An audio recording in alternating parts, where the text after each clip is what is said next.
अस्सलाम वालेकुम। आज का हमारा टॉपिक है macroscopic characteristics of forward and reverse reaction. आप पहले ही पढ़ चुके हो फॉरवर्ड और रिवर्स रिएक्शन के बारे में क्या होता है। देखो, ये हमारे पास रिएक्टेंट है।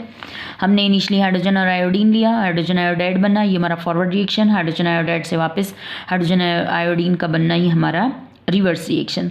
फॉरवर्ड रिएक्शन क्या है? रिएक्टेंट से प्रोडक्ट और प्रोडक्ट से वापस रिएक्टेंट बनने का अमल, ये क्या है? Reverse reaction. इसके अलावा जो है फॉरवर्ड रिएक्शन की स्पीड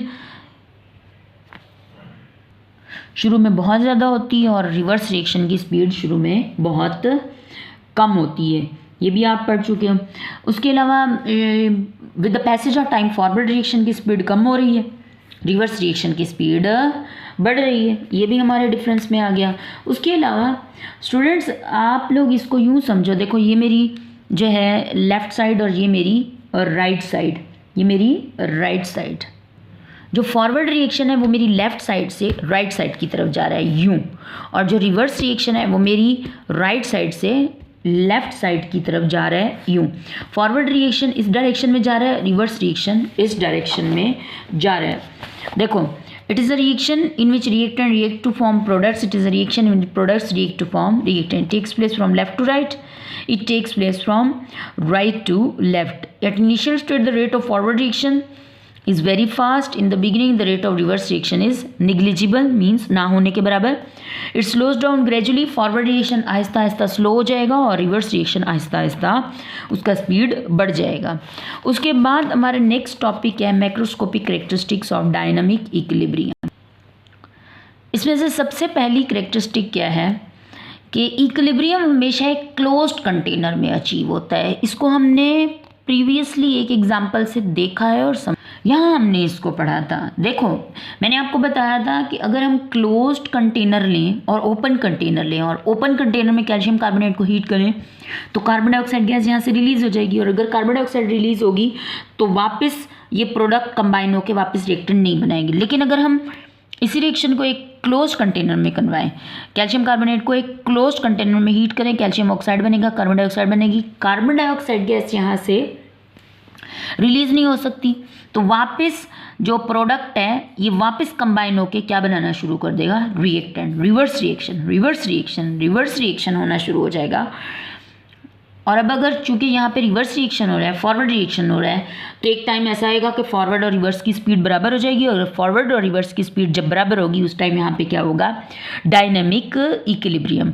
तो डायनामिक इक्विलिब्रियम हमेशा क्लोज्ड कंटेनर में अचीव होता है, क्योंकि अगर हमारे रिएक्टेंट और प्रोडक्ट में से कोई एक भी जो कंपोनेंट है वो अगर गैसियस फॉर्म में हो तो ओपन कंटेनर में से वो रिलीज़ हो जाता है, जिसकी वजह से हमें यहाँ पे इक्विलिब्रियम अचीव नहीं होगा, रिवर्स रिएक्शन अचीव नहीं होगा। अगर रिवर्स रिएक्शन अचीव नहीं होगा, फॉरवर्ड और रिवर्स एक साथ ही नहीं होंगे तो रिवर्सिबल रिएक्शन ही नहीं होगा और डायनामिक इक्विलिब्रियम अचीव नहीं होगा। डायनामिक इक्विलिब्रियम अचीव होने के लिए एक तो रिएक्शन का रिवर्सिबल होना ज़रूरी है, रिवर्सिबल मीन्स प्रोडक्ट से वापस रिएक्टेंट का बनना ज़रूरी है। दूसरा, कंटेनर का क्लोज होना ज़रूरी है ताकि कोई भी गैसियस कंपोनेंट यहाँ से रिलीज़ ना हो सके। और इक्विलिब्रियम जब अचीव होना है तो वो एक क्लोज्ड कंटेनर में ही अचीव होना है। दूसरा पॉइंट भी हमने पढ़ा हुआ है कि इक्विलिब्रियम, जब डायनामिक इक्विलिब्रियम अचीव होता है तो ऐसा नहीं है कि यहाँ पे रिएक्शन स्टॉप हो जाता है। रिएक्शन स्टॉप नहीं होता, रिएक्शन जारी है। जस्ट फॉरवर्ड रिएक्शन की स्पीड या रेट रिवर्स रिएक्शन के रेट के बराबर हो जाएगा। मींस जितना रिएक्टेंट से प्रोडक्ट बनेगा उतना प्रोडक्ट वापस क्या बना देगा? रिएक्टेंट। ये है डायनामिक इक्विलिब्रियम कि जितना रिएक्टेंट से प्रोडक्ट बनेगा उतना प्रोडक्ट वापस रिएक्टेंट बना देगा। तो फॉरवर्ड रिएक्शन भी हो रहा है, यहाँ पे रिवर्स रिएक्शन भी हो रहा है। तो इक्विलिब्रियम जब भी हमें अचीव होता है, डायनामिक इक्विलिब्रियम, उस पर ऐसा नहीं है कि रिएक्शन स्टॉप कर जाता है, रिएक्शन नहीं स्टॉप करता। फॉरवर्ड रिएक्शन भी हो रहा होता है, रिवर्स रिएक्शन भी हो रहा होता है। बस ये हो जाता है कि जितना फॉरवर्ड रिएक्शन होगा उतना वापस रिवर्स रिएक्शन हो जाएगा, यानी जितना रिएक्टेंट से प्रोडक्ट बनेगा उतना प्रोडक्ट वापस रिएक्टेंट बना देगा। तो फॉरवर्ड रिएक्शन भी हो रहा है और रिवर्स रिएक्शन भी हो रहा है। इसके अलावा हमने थर्ड पॉइंट भी देख लिया कि जब हमारे पास इक्विलिब्रियम अचीव हो जाता है तो यहाँ पे जितना भी अंदर रिएक्टेंट है और प्रोडक्ट है उसकी कंसंट्रेशन या अमाउंट कांस्टेंट हो जाती है। क्या हो जाती है? कांस्टेंट हो जाती है, वो चेंज नहीं होती। मैंने आपको बताया कि यहाँ पे अगर हम कैल्शियम कार्बोनेट लेते हैं और उसको हीट करते हैं, कैल्शियम ऑक्साइड बनेगा, कार्बन डाइऑक्साइड बनेगा, फॉरवर्ड रिएक्शन हो रहा है, रिवर्स रिएक्शन भी हो रहा है।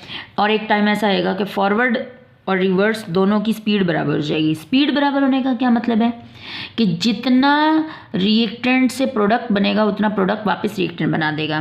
देखो इनिशियली ये फॉरवर्ड रिएक्शन हो रहा है, फिर रिवर्स रिएक्शन शुरू हो जाएगा। इनिशियली फॉरवर्ड रिएक्शन की स्पीड ज़्यादा है और रिवर्स रिएक्शन की स्पीड कम है।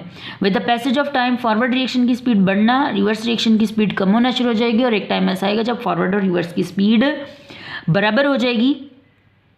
उस स्टेट को हम बोलेंगे डायनामिक इक्विलिब्रियम। और क्या है वो ये है कि जितना रिएक्टेंट से प्रोडक्ट बनेगा उतना ही प्रोडक्ट वापस रिएक्टेंट बना देगा। तो जितने प्रोडक्ट ने रिएक्टेंट ने प्रोडक्ट बनाया उतने प्रोडक्ट ने वापस अगर रिएक्टेंट बना दिया तो दोनों की अमाउंट चेंज नहीं होगी। इक्विलिब्रियम क्या है?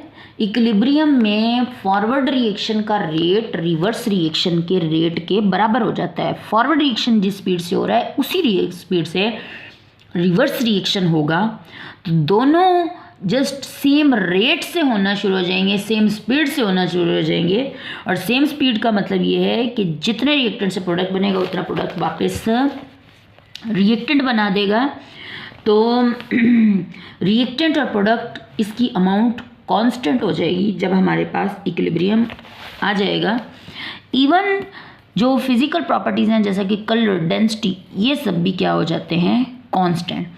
उसके अलावा fourth point, at equilibrium state is attainable from either way starting from reactants और फ्रॉम प्रोडक्ट्स।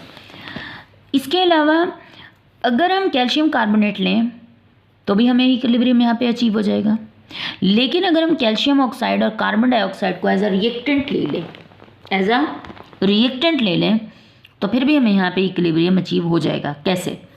देखो अगर हम कैल्शियम कार्बोनेट लें तो हमारे पास ये फॉरवर्ड रिएक्शन और ये रिवर्स रिएक्शन। लेकिन अगर हम इनिशियली कैल्शियम ऑक्साइड और कार्बन डाइऑक्साइड ले लें, ये दोनों ले लें, ये एज अ रिएक्टेंट ले लें, तो फिर हमारे पास कैल्शियम ऑक्साइड और कार्बन डाइऑक्साइड का कंबाइन होके ये कैल्शियम कार्बोनेट बनाना फॉरवर्ड रिएक्शन हो जाएगा और कैल्शियम कार्बोनेट से कैल्शियम ऑक्साइड कार्बन डाइऑक्साइड का बनना ये रिवर्स रिएक्शन हो जाएगा और हमारे पास यहाँ भी इक्विलिब्रियम अचीव हो जाएगा। मीन्स कि अगर हम रिएक्टेंट लें रिवर्सिबल रिएक्शन में या हम प्रोडक्ट लें, हम अगर रिएक्टेंट लेंगे तो भी अचीव हो जाएगा इक्विलिब्रियम, प्रोडक्ट लेंगे तो भी हमारे पास इक्विलिब्रियम अचीव हो जाएगा। अगर हम कैल्शियम कार्बोनेट से स्टार्ट करते हैं तो ये हमारा फॉरवर्ड रिएक्शन और ये हमारा रिवर्स रिएक्शन। लेकिन अगर हम कैल्शियम ऑक्साइड और कार्बन डाइऑक्साइड को एज अ रिएक्टेंट ले लें तो कैल्शियम ऑक्साइड और कार्बन डाइऑक्साइड का कंबाइन होना और कैल्शियम कार्बोनेट का बनना ये हमारा फॉरवर्ड रिएक्शन, और कैल्शियम कार्बोनेट का ब्रेक होना और कैल्शियम ऑक्साइड और कार्बन डाइऑक्साइड का बनना ये हमारा रिवर्स रिएक्शन हो जाएगा। और चूँकि अब फॉरवर्ड रिएक्शन भी हो रहा है रिवर्स रिएक्शन भी हो रहा है, दोनों सूरतों में चाहे हम एज अ रिएक्टेंट से स्टार्ट लें या प्रोडक्ट से स्टार्ट लें और तो फॉरवर्ड भी हो रहा है और रिवर्स भी हो रहा है, तो हमारे पास इक्विलिब्रियम अचीव होने के चांसेस हैं और इक्विलिब्रियम अचीव होगा। इधर we start the reaction by taking reactants और start the reaction by taking product.